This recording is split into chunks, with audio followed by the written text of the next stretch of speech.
Eu não sei. Esse é o último Teólogos do Twitter, porque esse programa só tá existindo pra me deixar passando raiva. Sei lá, não dá não. E eu não sei se eu volto pra gravar mais Teólogos do Twitter não. Desculpa aí. Acabou pra mim.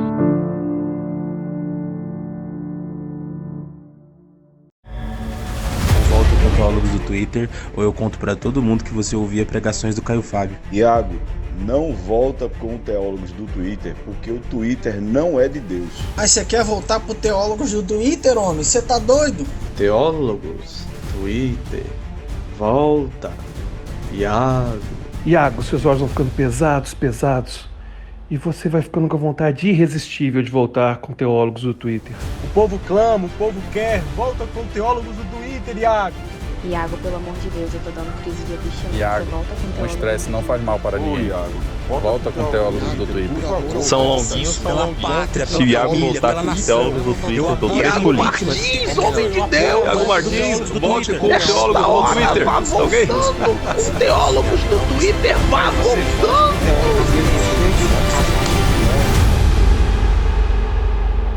Volta com Teólogos do Twitter.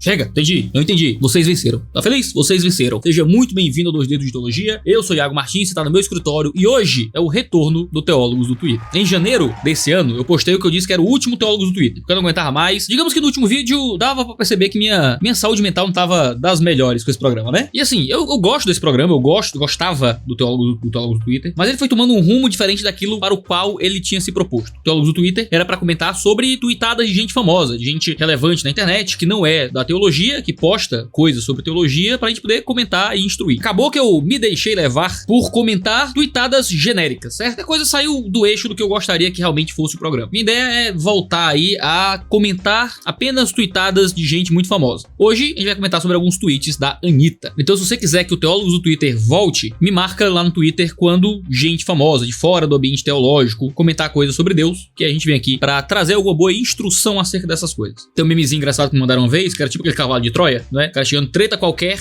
né? Iago, e dentro tem teologia bíblica, alguma coisa assim. A ideia é justamente poder usar esses comentários culturais de pessoas de fora da teologia para poder instruir, questionar, ver o que é que tá de certo, o que é que tá de errado e trazer alguma reflexão interessante sobre isso. E me marcaram muito, constantemente e várias vezes nesses tweets aqui da Anitta, que diz o seguinte: se você realmente acha que Deus ia mandar você odiar ou repudiar o seu irmão, porque é assim que todos se chamam nas religiões, né? Irmãos, inclusive na minha, e também porque na teoria somos todos filhos de Deus, logo irmãos, então você precisa ir para um cantinho do pensamento rapidinho e pensar. Peraí, Deus quer amor ou quer coisa ruim? Será que faz sentido eu fazer meu irmão sentir um pedaço de porque ele é gay? Isso é mandar coisa boa ou coisa ruim pro irmão? Vamos parar por aqui. Primeiro, sim, de forma nenhuma Deus manda a gente odiar alguém, tá? Aqui ela fala irmão no sentido genérico, né? Irmão no sentido de sermos todos irmãos. Eu entro já nesse ponto. Mas nunca, em nenhum contexto, nós somos ordenados a odiar outra pessoa. A mensagem de Jesus no Sermão do Monte é justamente essa. É de amar até os inimigos. É de orar por quem nos persegue. É de desejar o bem até a quem nos faz o mal. Romanos 12 vai dizer que se alguém nos prejudica, se alguém nos faz o mal, a gente deve amontoar brasas vivas na cabeça dele fazendo o bem. Nunca se alegrando quando alguém que nos fez o mal sofre. Pelo contrário, fazendo o bem a quem nos faz o mal. Qual é o maior mandamento, né? O maior mandamento é amar Deus sobre todas as coisas e o próximo, depois desse, é amar o próximo como a mim mesmo. Então, sim, minha postura como cristão tem que ser de me fazer próximo das pessoas para que eu possa amá-las. Uma postura de ódio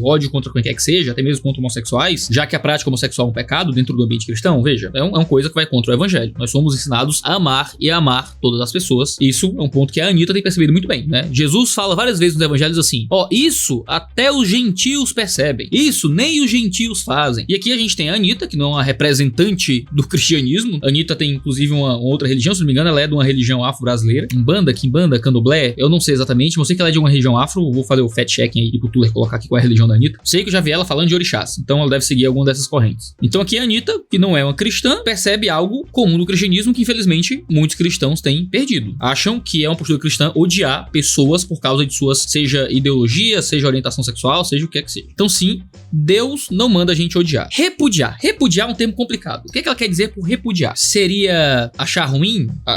Repudiar. Eu joguei no dicionário aqui, só pra ter uma noção. Teria o sentido de reprovar, de rejeitar, de repelir. Bom, se esse for o sentido de repelir alguém, de se afastar de alguém, bom, a gente não necessariamente tem que tratar de forma negativa, tratar de uma forma ruim, tratar mal pessoas que têm uma visão diferente da nossa, ou que vivem de forma diferente da nossa. Que tá falando diretamente de homossexual. Então eu tenho que repudiar homossexuais? Bom, no sentido de repeli-los, eu acho que não. São pessoas e seres humanos que devem ser tratados com todo respeito e dignidade como qualquer outra pessoa. Agora, repudiar teria um sentido de crítica, de rejeição ao modo como se trata o impulso sexual. Aí a gente teria outra questão, porque como cristão, o texto sagrado, a Bíblia, trata a homossexualidade como um impulso oriundo do pecado e trata a prática homossexual como uma prática pecaminosa. Tratar por pecado é repudiar? Bom, se for, então a gente tem Deus dizendo que a gente tem que repudiar o pecado, seja o pecado da prática homossexual, seja qualquer outro pecado, como do sexo livre, como da glutonaria, como da bebedice e várias outras questões assim. Agora, já que ela fala de homossexualidade e dentro do contexto que ela tá falando aqui, é bem provável que seja uma referência ao caso da Bruna Carla, que é uma cantora gospel, deu uma entrevista pra Karina Bach, tá sendo acusada de ter feito comentários homofóbicos. Basicamente o que ela disse foi, e aqui eu tenho uma notícia que transcreve o que ela disse. Teve um amigo que me perguntou: Bruna, quando eu me casar, você vai no meu casamento? Olhei pra ele, fui bem sincero e disse: quando você se casar com uma mulher linda e cheia do poder de Deus, eu vou sim. Ele falou assim: você sabe que não é isso que eu tô perguntando. Estou falando de um amigo homossexual que a gente tem essa liberdade. E eu falei que o dia que eu aceitar cantar no casamento com outro homem, eu posso parar de cantar sobre a Bíblia e sobre Jesus. E ainda, no fim da entrevista, ela comenta: aos meus amigos, meus ouvintes homossexuais, o que Deus tem pra sua vida é libertação, algo que ele sonhou pra você, então receba todo o meu amor, meu respeito, porque Jesus não sonhou isso pra você. A cantora disse ainda que este é um caminho de morte eterna, inferno e condenação eterna. Eu não assisti a entrevista, já que essa é uma reportagem do G1 que diz que ela fez comentários homofóbicos, eu imagino que isso aqui é o pior, do que ela possa ter dito, que tá transcrito. Qual é a homofobia aqui? Absolutamente nenhuma. O que é homofobia? Homofobia é tentar remoção de direitos, é dizer que a pessoa não tem direitos civis ou incitação à violência. Isso é homofobia. Se você não tá incitando a violência ou tentando remover direitos civis de um indivíduo que é homossexual, você não está cometendo homofobia, certo? Então a Bruna Carla se recusar a cantar num casamento homossexual, porque na fé dela um casamento homossexual não representa o padrão de Deus para aquela religião e que aquele é um pecado que há de ser condenado por Deus, que Deus quer libertar as pessoas da prática homossexual, isso não é homofobia, isso é cristianismo, isso é um tipo de ética e de uma antropologia específica que tem um espaço na sociedade. Tratar isso por homofobia é falsa imputação de crime, tá? A Bruna Carla deveria processar o G1, certo? Porque o G1 está fazendo uma falsa imputação de crime na Bruna Carla. Você pode dizer: essa visão da Bruna Carla é horrível, é ruim, é errada, é falsa, é retrógrada. Tudo bem, você tem todo o direito de pensar isso e ela tem todo o direito de pensar que a homossexualidade é uma coisa pecaminosa e a gente tenta se convencer do contrário sem ter que tratar como um tipo penal. O tipo penal, no caso, é tentar incitar violência. Ela tá dizendo que gay tem que apanhar, que gay tem que sofrer, que gay tem que levar surra ou que gay tem que ser excluído do justo processo legal e perder direitos civis? De forma nenhuma. Então aqui a gente não tem nada que envolva realmente homofobia. Então, se a Anitta está se referindo ao caso da Bruna Carla, e virou notícia pouco antes dela comentar isso aqui, então repudiar significa condenar num sentido moral aquela prática como uma prática pecaminosa e não querer participar de uma celebração daquele pecado específico. Então uma coisa é eu conviver com um homossexual, uma coisa é eu tratá-lo bem, outra coisa é eu ter que participar de momentos de celebração daquele pecado. Veja, eu, Iago, não participo de casamentos de pessoas divorciadas, por exemplo. Alguém divorciou, simplesmente porque briguei, não deu mais certo, não gosto da pessoa e vou casar de novo porque quero casar de novo. Eu não participo desse casamento. Eu não acredito num casamento assim. Eu não participo de casamentos de crentes com descrentes, por exemplo, porque eu acredito que é um pecado um crente casar com um descrente. Isso tá na minha ética como um cristão. Não participo desse tipo de casamento. Também não participo de casamento homossexual, que é a celebração de uma coisa que eu não concordo. E tá tudo bem. A pessoa vai se casar, ela vai continuar convivendo comigo, vou falar com ela, eu vou tratar com respeito, ela vai me tratar com respeito e é isso aí. Do mesmo jeito que eu não espero que um homossexual queira vir num culto da minha igreja. Se eu chamá-la para um culto da minha igreja, ela vai dizer: Iago, o culto na sua igreja é uma celebração de uma religião que você possui e essa religião que você possui vai contra as minhas práticas. Eu não quero ir. E tudo bem. Eu não espero que ela queira ir. Assim como eu não espero que ela queira a minha participação naquilo que celebra práticas que eu discordo. Então, repudiar, se for nesse sentido, então a Anitta tá plenamente errada. Porque Deus repudia e nos convida a repudiar uma série de pecados que estão no nosso coração. Claro que a homossexualidade virou uma coisa socialmente muito falada hoje. Mas a gente repudia, cara, de tudo. Se tem uma coisa que o cristianismo faz, é repudiar os nossos próprios impulsos. Então a homossexualidade é só uma coisa. A glutonaria, a bebedice, a preguiça, o orgulho, a altivez, a soberba, todas essas coisas fazem parte daquilo que a gente repudia, né, como cristão. Agora, uma coisa é repudiar a prática, o pecado, outra coisa é repudiar o indivíduo. Isso jamais. Se a Anitta acha que o indivíduo está sendo repudiado com a não participação de um cristão no hábito pecaminoso, aí a Anitta tá usando uma palavra muito forte pra algo que assim não é. Aí ela vai dizer: porque é assim que todos se chamam nas religiões, né? Todos somos irmãos, inclusive na minha. Porque na teoria somos todos filhos de Deus, logo irmãos. Então, existe uma diferença no modo como se usa essa linguagem na teologia. Em certo sentido, todos somos filhos de Deus. Em certo sentido. Filhos em que sentido? Como criatura de Deus. Então, todos somos criados por Deus, logo somos todos criaturas de Deus. Esse é um sentido mais lato da ideia de sermos filhos de Deus. Não é a linguagem teológica, tá? Não é a linguagem que é usada na escritura para falar de sermos filhos de Deus. É uma linguagem bem mais sistemática, muito mais comum nas versões mais orientais do cristianismo. Se formos filhos nesse sentido, como criatura, aí nós somos irmãos das pedras também, certo? Aí nós somos irmãos dos passarinhos. Isso parece piada, mas não é. Existem teólogos, se não me engano, o próprio C.S. Lewis faz isso, é o Chesterton, não lembro mais, que vai dizer que a natureza é a nossa irmã menor, digamos assim. Deus criou a natureza, assim como ele nos criou, somos ambos criaturas de Deus, logo a natureza é nossa irmã. Nesse sentido mais geral de irmãos, você diminui o efeito do que é ser irmão, do que significa ser irmão, para poder aplicar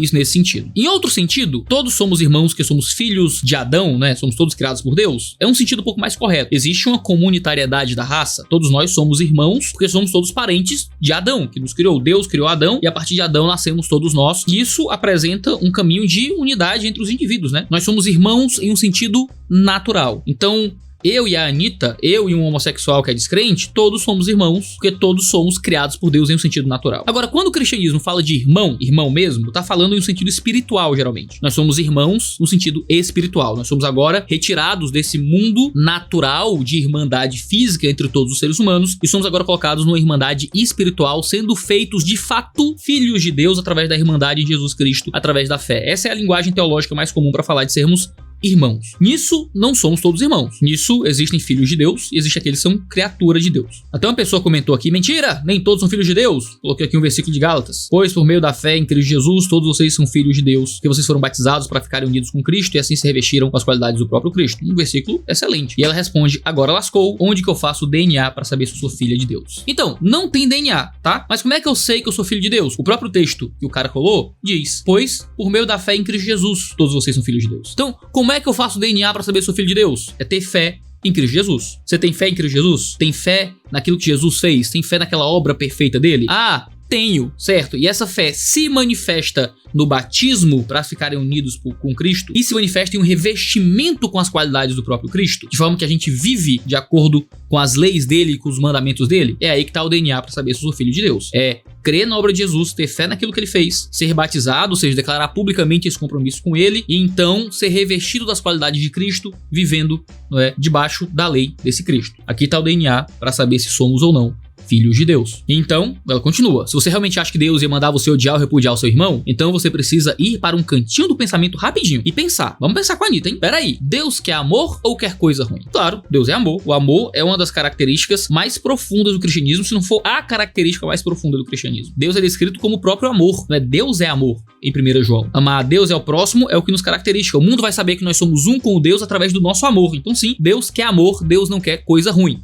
Tá certo. O problema é como é que a gente vai definir o que é amor, como é que se manifesta o amor de Deus, porque nem todo amor é um amor correto, certo? O amor pode ser um amor ruim também, pode ser um amor mau, pode ser um amor por algo que é maligno, ou pode ser um amor que se manifesta de modo ruim. Quantos relacionamentos abusivos não estão por aí que tem amor envolvido? A pessoa ama, mas ama alguém que lhe maltrata, por exemplo, e esse amor é um amor terrível pra ela. E às vezes o que a gente acha que é uma coisa ruim, não é tão ruim. Se eu perguntar pra minha filha as coisas que ela quer comer, ela vai querer comer coisa ruim, vai querer comer coisa boa, e ela vai achar que o que é ruim é bom, o que é bom é ruim. Se você falar com um adolescente e questionar sobre as decisões dos pais dele pra vida dele, às vezes ele vai achar que aquela decisão é ruim, quando na verdade é boa, porque a gente nem sempre sabe decidir e compreender o que é ruim de verdade. Então a gente tem que saber exatamente o que é o bom e qual é o mal que Deus deseja pra gente a partir dos padrões dele, não dos nossos. Então ela diz, então será que faz sentido eu fazer meu irmão se sentir um pedaço de porque ele é gay? Então não faz sentido. E aqui, certamente, não faz sentido eu pegar um ser humano, criado à imagem de Deus, e tentar fazer ele se sentir mal, se sentir horrível, um pedaço de cocô, porque ele é gay. Não é essa a missão do evangelho, tá? A missão do evangelho não é essa. A missão do evangelho não é fazer as pessoas se sentirem mal por causa de seus pecados. A missão do evangelho é convencer as pessoas, claro, do mal dos seus pecados, mas apresentar o consolo e a transformação que há em Cristo Jesus, o perdão que há em Deus, para que possamos vencer os impulsos do nosso pecado. Então, a missão do crente não é de maltratar o pecador. A missão do crente é de apresentar o caminho da redenção ao pecador. Às vezes, quando o pecador está muito convencido de que o seu pecado é uma coisa boa ou uma coisa normal, faz parte da missão cristã explicar que aquilo que ela julga uma coisa boa boa não é necessariamente uma coisa boa, é uma coisa ruim. Mas isso não se dá para maltratar o outro, isso se dá para apresentar a verdade do evangelho. Quando a gente quer dizer pra pessoa que ela tem que ser salva, você tem que ser salva, a gente tem que explicar que ela tá em perigo. Quando um médico quer nos dar um remédio, primeiro ele tem que dar um diagnóstico, e às vezes o diagnóstico é muito ruim. Às vezes, quando a gente oferece o diagnóstico da escritura e do evangelho para um mundo pecador, às vezes a pessoa vai se sentir mal. Agora, ela não pode se sentir mal pela nossa crueldade, ela não pode se sentir mal pela nossa forma grosseira de explicar as coisas, ela não pode se sentir mal porque a gente tá maltratando ela. Pelo contrário, a escritura fala que o nosso modo correto de falar é com a palavra branda, é temperando nossas palavras com sal, para que ela tenha um gosto correto. A nossa forma de apresentar as verdades do evangelho que podem ser duras, não é com força. Quando o médico te dá um diagnóstico ruim, ele tem que fazer do modo mais brando possível, mais cuidadoso possível, porque o diagnóstico já vai te bater, já vai te deixar triste. Então o modo como ele vai trazer o diagnóstico tem que ser com cuidado e não simplesmente batendo na sua cabeça com o diagnóstico. Quando a gente olha para um mundo caído e pecador, a gente não tem que simplesmente bater na cabeça desse mundo caído e pecador com um pedaço de pau do evangelho. A gente tem que mostrar com graça e misericórdia, porque a ideia não é simplesmente que o mundo fique triste com sua doença. A ideia é que o mundo possa tomar o remédio. Mas às vezes, claro, o diagnóstico vai fazer o mundo se sentir mal. Então, se o meu irmão aqui, irmão no sentido de alguém criado à imagem de Deus como eu, se sente mal por ser homossexual, a pergunta é, ele tá se sentindo mal porque o evangelho confronta o pecado dele, e então o convida a encontrar redenção em Cristo Jesus, ok? Esse é o caminho normal. Ou ele se sente mal porque eu sou grosseiro e ruim com ele. Aí é uma falha da igreja, é uma falha do pregador, uma falha do crente, se ele age dessa forma. Ela diz, isso é mandar coisa boa ou coisa ruim pro irmão? E aqui a gente define onde é que tá coisa boa ou coisa ruim. Se a tristeza é causada pelo diagnóstico, para que eu possa apresentar a cura acima de qualquer coisa, então, às vezes, se sentir mal com o pecado é uma coisa boa. Agora, se o caso é simplesmente porque eu sou uma pessoa que maltrata o outro e usa a espada da palavra que deveria curar, não é como algo para machucar, então, aí eu tô fazendo uma coisa ruim pro irmão. E então ela posta em seguida mais 2 tweets, que eu não li, vou ler agora. Tenho pavor dessa expressão. Temer a Deus. Temer não é ter medo? Eu vou ter medo de Deus porque se ele é bom. Então eu vou cumprir a Bíblia porque eu tenho medo de Deus e do que pode acontecer comigo caso eu não siga essas regras que estão me falando aqui. Ou eu vou fazer o que eu acredito que seja o caminho do bem e do amor porque eu acredito ser uma boa pessoa. Um ser humano bom comigo e com os outros. Eu, hein? Vai todo mundo se tratar desse extremismo. Por Deus eu tenho amor e respeito. Mesmo que medo eu tenho é de coisa ruim. De ódio, de preconceito, de exclusão. Então, vamos ver primeiro a expressão temer a Deus, tá? Temer a Deus não é ter medo? Também, mas não exclusivamente. Uma pessoa até comentou aqui, temer igual a obediência. E uma mãozinha assim, ó. E não é não, temer igual a obediência não é exatamente isso não. E a Anitta respondeu com o Google.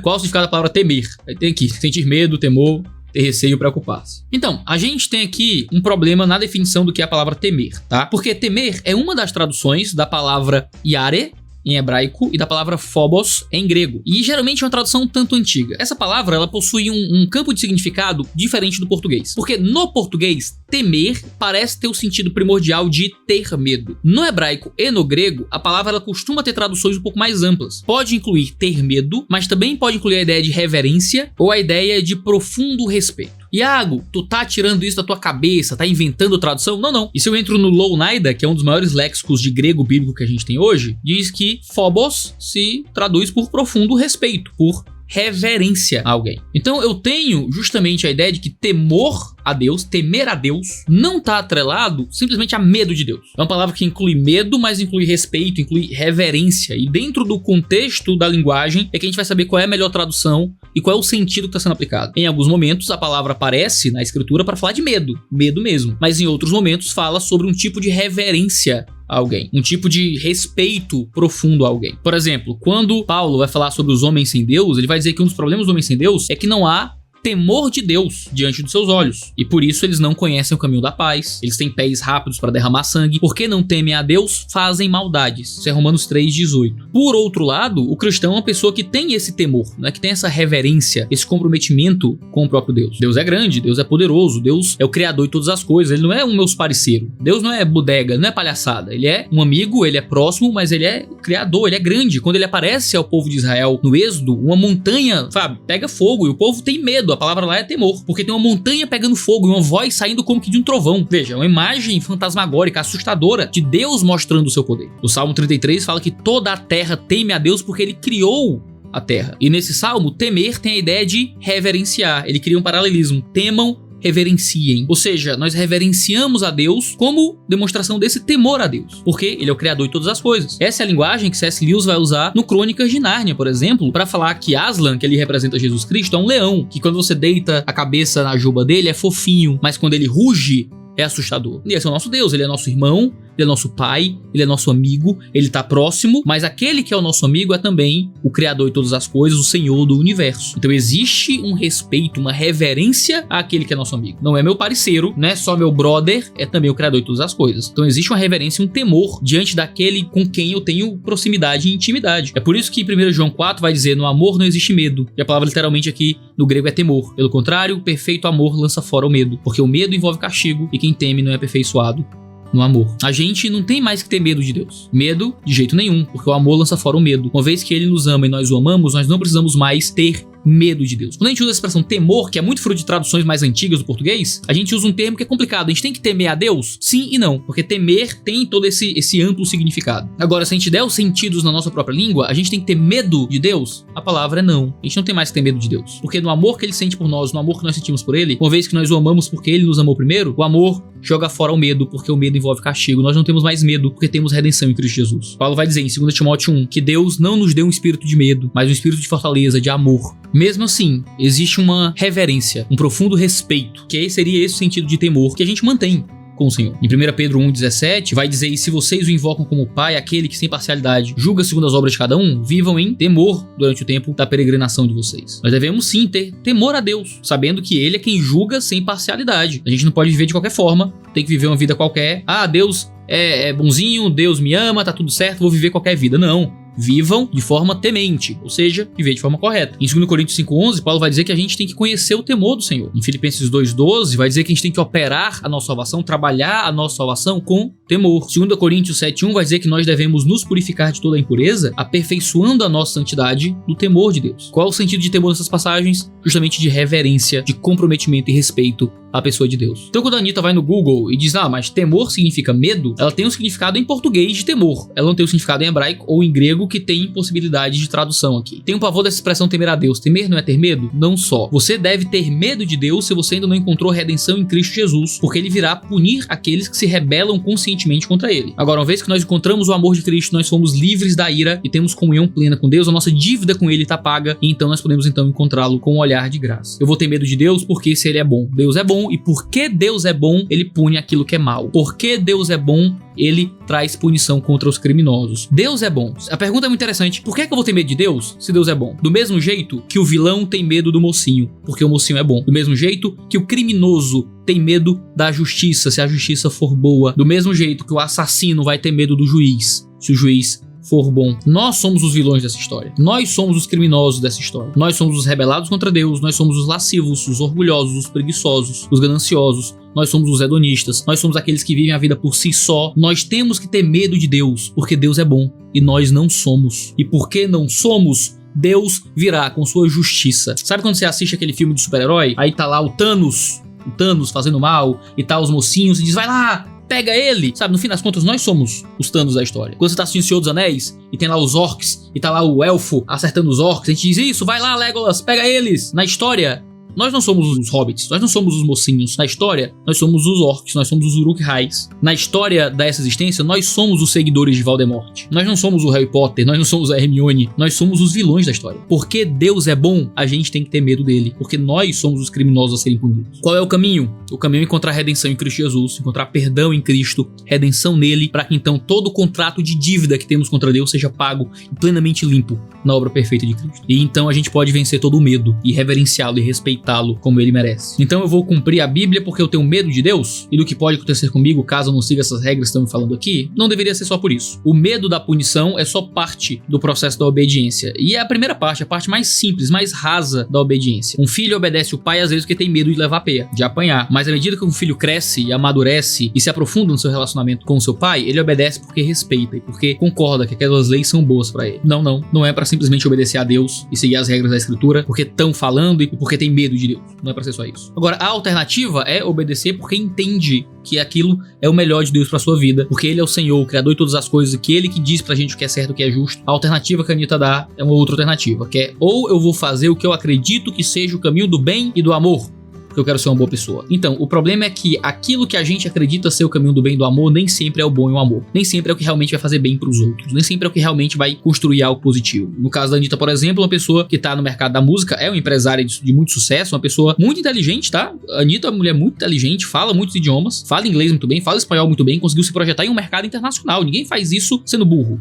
Ninguém faz sendo burro. A Anitta é uma mulher que tem uma capacidade empresarial incrível, mas que atrela a sua arte à exposição do próprio corpo. Ela certamente deve julgar que isso é uma coisa boa. A imoralidade, a letras e a danças e a exposições profundamente sexuais, ela acredita que isso é uma coisa boa e uma coisa do amor. E se não for? E se na verdade isso for uma coisa má? Na verdade isso for uma coisa ruim? Se na verdade o que ela tá produzindo for uma coisa prejudicial para o mundo? Ela julga que não. Bom, outras pessoas julgam que sim. Quem é que decide no fim das contas? Deveria ser a palavra do próprio Deus, daquele que criou a Anitta, daquele que me criou e daquele que quer o bem da Anitta, que quer o bem de todos nós. Aquilo que a gente acredita ser o caminho do bem e do amor é o caminho que Deus coloca pra gente. Não é o caminho que a gente escolhe a partir da nossa própria vivência. Um ser humano bom comigo e com os outros? De novo, aquilo que muitas vezes a gente acha que é o bom, muitas vezes é só o mal do nosso próprio coração, que a gente deturpa e julga que é aquilo que Deus espera da gente. Ela diz, vai todo mundo se tratar desse extremismo. Qual é o extremismo do cristianismo? É amar o próximo? É se dedicar à salvação da alma dele? É tratá-lo com respeito e dignidade, esperando que ele possa encontrar em Cristo a redenção? Se isso é extremismo, né? Sejam muito bem-vindos ao canal do extremista aqui do YouTube. Por Deus, eu tenho amor e respeito mesmo. Que bom, é isso que a gente deve ter por Deus quando a gente encontra redenção e salvação nele. Porque medo eu tenho é de coisa ruim, de ódio, de preconceito e de exclusão. Bom, é bom ter medo de Deus também quando nós somos promotores de ódio, de exclusão e de preconceitos que nem sempre a gente sabe, nem sempre a gente tá vendo. Bom, esse foi o Teólogos do Twitter de hoje. Não vou mais ficar comentando tweets de gente que não é tão famosa. Às vezes pode rolar um negócio mó bad vibes, uma pessoa menor de idade, uma pessoa que não tá bem, uma pessoa que é só um cristão comum falando suas bobagens na internet. Aí eu jogo aqui no canal pra quase 1 milhão de pessoas. Não é a coisa mais legal do mundo, não. A ideia é poder comentar apenas coisas assim, certo? Então o programa vai ficar menos frequente, mas eu acho que ele vai ficar num formato que não vai me dar mais tanta raiva e tanto ódio de fazer. Vou poder só comentar mesmo essas coisas que vão surgindo. O que vocês encontrarem aí de outros famosos comentando sobre Deus, manda pra cá, me marca lá no Twitter, que aí a gente consegue produzir um bom conteúdo teológico para o serviço da igreja e quem sabe do mundo. Bom, que Deus abençoe a sua vida, Deus abençoe a Anitta, que todos nós possamos encontrar perdão e graça em Cristo Jesus. Esse é o 2 Dedos de Teologia, a gente tem vídeo toda terça e quinta-feira, 10 horas da manhã. Se inscreve aí no canal e assina as notificações pra ficar sabendo sempre que houver vídeo novo. Um cheiro no seu cangote e até a próxima.